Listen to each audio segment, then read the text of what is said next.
Une nouvelle saison s'ouvre à partir de samedi, donc on ouvre les printemps de Terra. Donc les printemps de Terra, c'est quoi? C'est le plus grand marché aux plantes et jardins de la région Pays de Loire. C'est une grande fierté pour nous parce que toutes les équipes sont sur le pont, parce qu'on attend à peu près entre 5000 et 7000 personnes.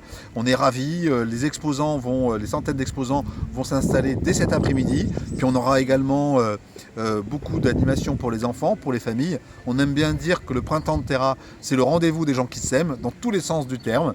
On fête la nouvelle saison avec beaucoup d'envie.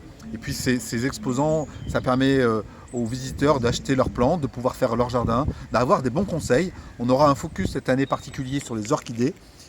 Avec nos spécialistes du parc en proximité des visiteurs. Alors cette année, on va y découvrir de belles choses. Et on va commencer dès l'ouverture, le 1er avril, avec le Land Art. Alors le Land Art, c'est quoi? C'est la création d'œuvres artistiques à travers le végétal. On crée du lien entre l'art, le végétal, les visiteurs. Et on s'est associé à deux artistes, Monsieur Plan, qui nous fait de très beaux arbres, qui fait des tree hugs. C'est la façon dont on embrasse les arbres. Ça va donner envie d'embrasser les arbres. On parle de calinothérapie, on parle de sylvothérapie.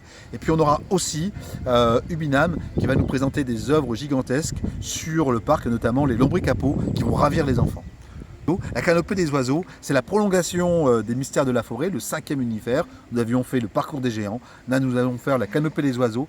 Finalement, le parc du végétal et de la biodiversité, c'est aussi en lien avec le monde animal. On ne peut pas parler de biodiversité et du végétal sans parler de l'animal. Et là, on va proposer à nos visiteurs de se mettre à la place des oiseaux, puisque nous sommes au cœur de des basses vallées angevines, qui sont des zones naturelles sensibles. Et on va proposer à nos visiteurs de se mettre dans la peau des oiseaux, avec des parcours géants, avec des parcours pédagogiques. On aura une chouette géant, on aura un nid. Les enfants pourront le découvrir et pouvoir apprendre et découvrir le son, le chant et la couleur des oiseaux. On aura également 2 grandes tyroliennes donnant l'impression de voler.